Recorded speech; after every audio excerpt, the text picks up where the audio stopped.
Have you ever encountered somebody who's really arrogant, but then another one is like quietly manipulative? And you're like, I don't know, which one is the narcissist? Okay, so in this video, I'm gonna unveil hidden tactics of different types of narcissists for you. We're breaking it all down in this video.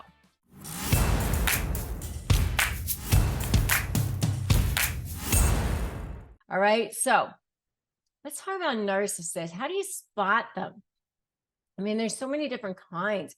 I'm telling you, I didn't know myself. I only dealt with a covert, passive aggressive narcissist after I had built this massive, huge law practice, this successful law practice. And then I went into an entrepreneurial endeavor with somebody who turned out to be a covert, passive aggressive narcissist who was a female. I didn't even know that women could be narcissists. You know, it was a business partnership for me. So there's a spectrum of narcissism, and all the way at the end of the spectrum is narcissistic personality disorder. But it's a person who feels totally and completely empty inside. It's a person who feels like they need to get all of their feeling of value from external sources. So inside, they've got this black hole inside of them, and they're constantly trying to fill it from external validation. That's what's really going on, because they got this shame, this deep sense of shame. And so this external validation is what we call narcissistic supply. It can be what we call what I call diamond level supply, which is how they look to the world, and it's like their image, and it can be prestigious friends, and it could be cars, and it could be money, it could be big houses, it could be all that sort of thing. Or it could be what I call coal level supply, which is pushing people down to make themselves feel better. So that could be degrading people, controlling people, making people feel, small, so that they feel bigger, passive aggression, that sort of thing too. So malignant narcissists are, a person who has more of an overlay of, antisocial personality disorder, that sort of thing. But a covert narcissist, is different from an overt narcissist in the sense that, an overt narcissist is that what I call the garden variety narcissist. That's the person who, kind of fills the room, demands the best table, is that impulsive person, that person who is the one that everybody thinks of when you think of a narcissist, sort of bragging about everything, demanding, the out there one who's sort of in your face, interrupting you, and right in your face. Whereas the covert narcissist is not the aggressive one. That's the one who doesn't necessarily have that overinflated, in your face sort of personality. The covert narcissist, on the other hand, is more passive aggressive. They're more of a victim nature. They're going to be more of the, oh, it's not fair. And, or they might appear very, very nice. They might appear very, very kind. Everybody thinks that they're wonderful. And they're more going to be, the inadvertent, leaving you off the email chain. Oh, I can't believe I did that. Oh, I don't know how that happened. I can't believe I forgot that. They might smear you, but they put it in terms of care.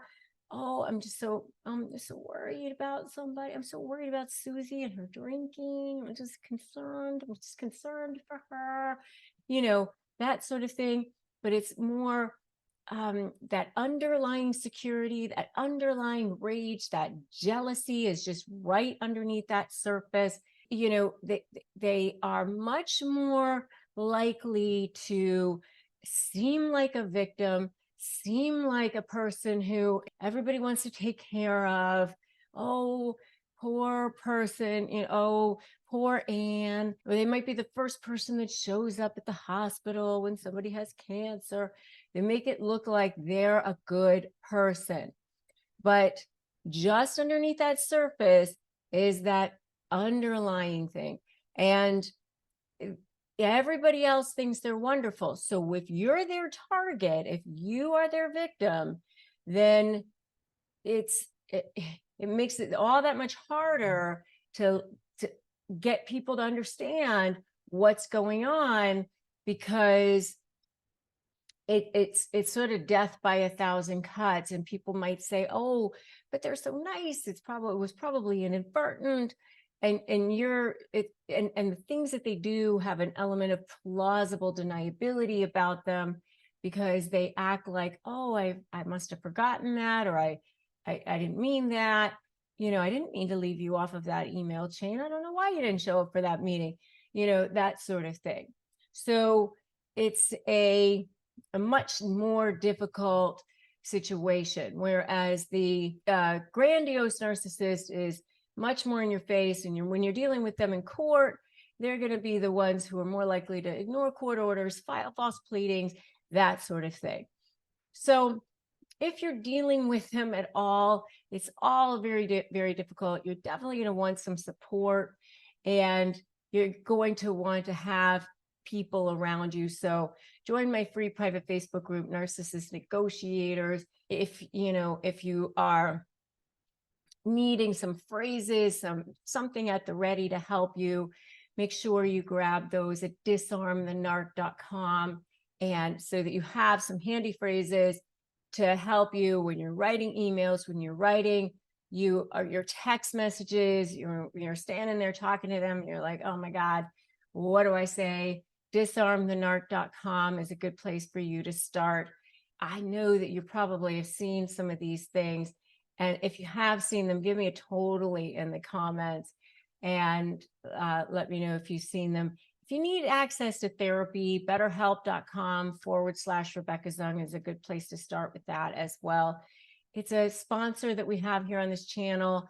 We receive commissions on that. It doesn't cost you any extra. It's just some additional resource for you, so that you can have access to some resources that have been vetted. It's not you. It's their need for control, their need for to fill that void that's inside of them. That's why they call them energy vampires.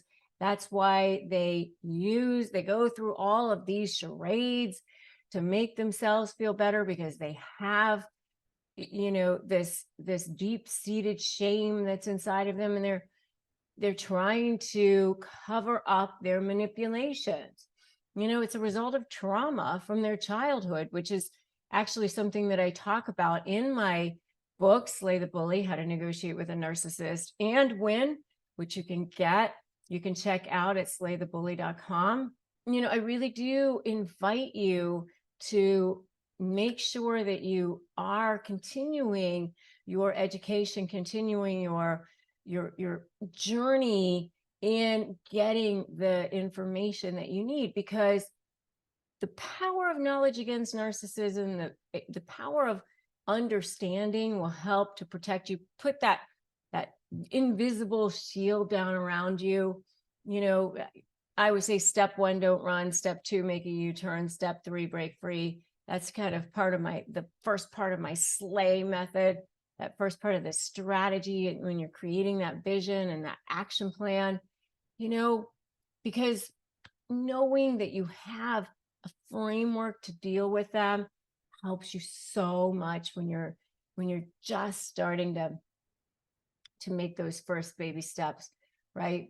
So if you like this video, give it a like, give it a share, make sure other people have access to this information too. And if you haven't subscribed, make sure you do that now. Subscribe and hit that notification bell so that you'll get notified when I upload brand new videos, which is every single day. I enjoy making sure that you have access to information. And, we're creating a slay nation over here. We're creating a community so that you feel empowered, so that you know that you're not alone, because narcissists want you to feel alone. And I don't want you to feel that way. No one here wants you to feel that way. And so the next video that I want you to watch is 8 comments that reveal and narcissist dishonesty. There's so many comments that they have that reveal a narcissist dishonesty, but I want you to watch that video next, 8 comments that reveal a narcissist dishonesty. And remember that we're in this together. No matter where you are in your journey, that is a great jumping off point. All right. So you can do this. You can become the most powerful version of yourself. I've literally helped thousands of people do it. You can do it too. And so we're going to go watch that next video together. And then you're going to know next time they lie, what to say. 8 comments that reveal a narcissist dishonesty. And remember, they only win if you give in, but you're not going to need to do that. So 8 comments that reveal a narcissist dishonesty, and I will see you over there.